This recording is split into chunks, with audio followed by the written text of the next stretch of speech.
उसको रिहेबिलिटेशन में ले जाके ना रख दे तब तक वो रुक नहीं सकता। संजय दत्त जानता ही नहीं था कैसे रुकना है, बर्बाद हो गया था, ठीक है, जेल में ये सब। लेकिन ठीक है, उस पर प्रभु कृपा हुई।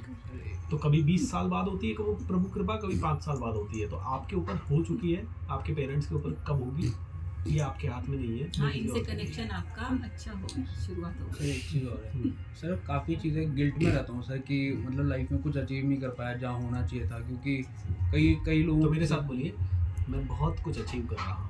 मैं बहुत कुछ अचीव कर उल्टा बोलिए, जब बार बार बोलते हो मैं अचीव नहीं कर पाता हूँ, नहीं कर पाया, मेरे को गिल्ट हो रहा है, सर, मेरे साथ बोलिए, मैं गिल्ट फ्री हो रहा हूँ। मैं गिल्ट फ्री हो रहा हूँ। हाँ, फील इट, मैं गिल्ट फ्री हो रहा मैं हूँ। गिल्ट फ्री हो रहा हूँ। मेरी 4 चीज़ें अच्छी होने लग रही है, मेरी 4 चीज़ें अच्छी होने लगी है। मेरी सारी चीज़ें धीरे धीरे अच्छी होने लगी, मेरी सारी चीज़ें धीरे धीरे अच्छी होने लगी। सब कुछ बदल रहा है, सब कुछ बदल रहा है। पास्ट हिस्ट्री था, पास्ट हिस्ट्री था।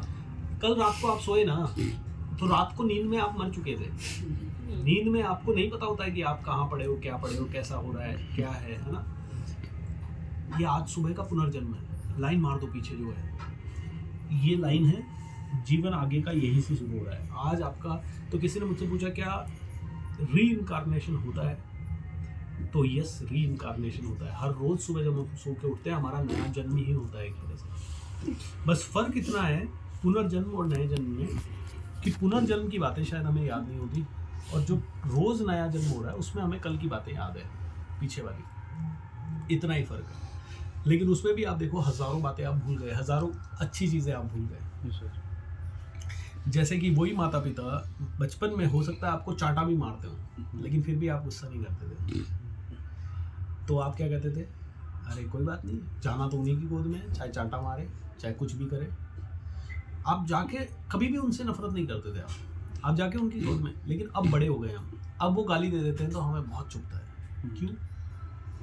कहाँ गया वो बच्चा अंदर का, कहाँ गया वो बच्चा जो 2 मिनट में ठीक हो जाता था? क्योंकि कहीं ना कहीं हमने दुनिया को देखा, दुनिया ऐसे ही बिहेव करती है कि गाली देते हैं तो उनसे लड़ना चाहिए, तो हम भी अपने ही परिवार वालों से लड़ देते हैं। आपको आज भी कुछ हो गया ना, तो आपका परिवार ही सबसे पहले आपके लिए खड़ा होगा। Am I right or wrong? Yes sir. तो कहते हैं कि ये ट्रेजर से लाइफ, कोई बात नहीं, परिवार के लोग कितने भी बुरे क्यों ना हो, हमारे मन में ये द्वेष आए ना कि वो हम उनको देखेंगे नहीं, सब भूल जाओ, अपने ईगो को पिघाल दो। मेरी वाइफ मुझसे कितना भी लड़ ले, कुछ भी कर ले, मेरे को पता है कि वो कहीं ना कहीं 12 साल मेरी ज़िंदगी, 13 साल उसने हर रोज़ मेरी सेवा की है, चाहे उसने मन से की चाहे नहीं की। मेरा भाई बचपन से आज तक, मेरे भाई से और मेरा बहुत झगड़ा होता है क्योंकि वो बहुत हॉट हेडेड है, लेकिन मुझे पता है कि बचपन से आज तक ना, मेरे को आज भी कोई आँच आ गई तो सबसे पहले वही आएगा भाग के। मेरा पासपोर्ट, मैं नेपाल जा रहा था पिछले साल और सुबह 3 बजे की मेरी फ़्लाइट थी, दोपहर में 2 बजे उसका कॉल आया, नहीं शाम को 6 बजे, तूने पासपोर्ट ले लिया? और मैंने देखा, मैंने कहा पासपोर्ट तो लिया ही नहीं। तो मैंने कहा नेपाल के लिए पासपोर्ट थोड़ी लगता है, आधार कार्ड। लेकिन उन्होंने जो टिकट बुक किया था तब उन्होंने मेरा मेंशन किया था डॉक्यूमेंट, और वही डॉक्यूमेंट चाहिए था उनसे, और वो था पासपोर्ट। और अगले दिन वहाँ 1500 लोगों की ट्रेनिंग होनी थी नेपाल में। क्या किया मेरा भाई, शाम को 6 बजे मेरी बात हुई, 7 बजे पासपोर्ट लेके गाड़ी दौड़ाता हुआ रात को 2 बजे आके मेरे हाथ में पासपोर्ट दिया, तब जाके मैं 3 बजे एयरपोर्ट पहुँचा। तो कौन आएगा मेरे लिए सबसे पहले बात? फैमिली। तो आज लड़के मर के मार के कुछ नहीं हासिल होने वाला, लास्ट में पछताना अपने को पड़ेगा। वो सब मेरे कंसिस्टेंसी में क्वेश्चन करते हैं, बाकी उन्हें पता है कि यार पैसा भी कमा लेता है, अच्छा पैसा भी कमाया सर, बट सर बहुत धोखे मिले सर लाइफ में। कोई बात नहीं, दोस्तों से, सब चीज़ों से। अभी मैं आपसे सुंदरकांड कर रहा था और मेरे ही किसी बंदे ने मुझसे कोई एक चीज़ के लिए जहाँ 1 रुपया चार्ज करना उसने 20 रुपये चार्ज कर दिया। तो मेरे को बड़ा हंसी आई, मैंने उसको एक स्माइली भेजी, मैंने कहा बाद में बात करेंगे। हनुमान जी को उसकी तरफ भेज दिया, मैंने कहा उसका दिमाग थोड़ा ठीक कर दो। पर नहीं भी ठीक करेंगे तो कोई बात नहीं, एक ही व्यवहार होगा, दूसरा व्यवहार मैं करूँगा ही। जीवन भर लॉस उसी का है, मेरा तो वही। ये मान के छोड़ देना है, लोड ही नहीं लेना है। आपके पेरेंट्स नहीं करेंगे, आपको क्वेश्चन तो कौन करेगा? मेरे माता पिता मेरे को, आपको तो मैं ट्रेनिंग दे रहा हूँ, मेरे घर में मेरी कोई नहीं सुनता है, कोई इज्जत नहीं है। मैं कल रायपुर में था, 1000 लोग मुझे सुनने के लिए आए, अच्छे पैसे, अच्छा सम्मान सब मिला।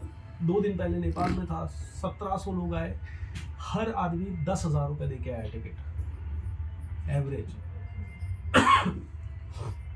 जो ऑर्गेनाइजर्स थे उन्होंने मेरे नाम पे 1.5 करोड़ रुपए कमाए एक प्रोग्राम से। और मेरे घर वाले मेरे को कुछ मानते ही नहीं है, बोलते तेरे को धंधा करना नहीं आता, तेरे को बिजनेस करना नहीं आता, तेरे को पैसों की समझ ही नहीं, तू बेवकूफ़ है, तू अक्लमंद नहीं है, तू मेरे को हाथ ही नहीं डालने देते किसी चीज़ में। तो ये उनका प्यार है, ये चिंता है उनकी। तो वो अगर आपकी कंसिस्टेंसी पे सवाल नहीं करेंगे तो कौन करेगा? कोई और नहीं कर सकता। किसी और पड़ोसी की हिम्मत है आपसे पूछ ले, क्यों नहीं करता भाई तू टाइम पे काम? आप कहोगे गेट लॉस्ट, वो करेगा ही नहीं। तो बहुत अच्छा है कि आपका परिवार है और कर रहा है। उन लोगों से पूछो जिनका परिवार ही नहीं है, जो रोज रोते रहते हैं कि यार परिवार ही नहीं है, कोई नहीं है, कोई पूछने वाला नहीं है, कोई लड़ने वाला नहीं है, कोई बात नहीं करने वाला। हाँ, समझ रहे हो आप? सर ये चीज़ देखिए सर, नेगेटिव बहुत बोलता हूँ मैं खुद के लिए ही। तो तुम जो सोचते हो ना, तुम्हारा माइंड ये प्रोजेक्टर है और यही तुम्हें दुनिया में दिखाई देता है बस। मेरे डैड भी बोलते हैं कि एटलीस्ट अपने लिए पॉजिटिव बोला कर, यू आर 7 नंबर, आपके जो बोलते हो वो सब चीज़ें होने लग जाती है लाइफ में, यूनिवर्स अलाउ कर देता है। 100%। इसीलिए आज से बोलो मेरा अच्छा वक्त शुरू हो गया। अच्छा वक्त शुरू हो गया सर, बस इसी वक्त से सर यही एफर्मेशन एक बार मैं रिपीट। आपको बोलता हूँ, देखो यहाँ पे प्रियंका, लीना जी, रितिका जी, है ना, और इनका परिवार तो मुझसे पहले से ही कनेक्टेड है। मान लो ये सिर्फ सुंदरकांड आप 3-4 लोगों के लिए हुआ है सर यहाँ 101%, क्योंकि बाकी तो पूरा परिवार मुझसे मेरा वैसे तो पता ही नहीं था। इनका बिल्कुल पता नहीं था, तो आपके लिए हुआ है ये। मैंने टैक्सी बुक की, ये कहीं और थे, भाई साहब इधर आ जाओ उधर आ जाओ, मैं थोड़ा सा बैठ के आ गए। लास्ट में इन्होंने बोला मुझे, अच्छा मैं वॉशरूम गया तब इनके 2 कॉल आए थे, अब इनका नंबर सेव नहीं था, तो मैंने कहा मेरे को कौन कर रहा है फोन? अच्छा मेरे इस फोन पे जनरली किसी का फोन आता नहीं है, ये मेरा प्राइवेट घर का नंबर है, लेकिन टैक्सी बुक करने के लिए मैं ये नंबर यूज करता हूँ। ये मैं वॉशरूम गया, 2 बार फोन आ रहा है, मैंने उठाया नहीं, मैंने कहा पता नहीं कौन कॉल कर रहा है मेरे को नहीं उठाना, अभी सुंदरकांड करके उठाऊंगा। फिर याद आया मेरे को बैठने के बाद, अरे मैंने कहा यार इनको मैंने बोला था ये कहीं भटक रहे होंगे, तो ये तो निकल गए थे यहाँ से, CNG फिलिंग कराने गए।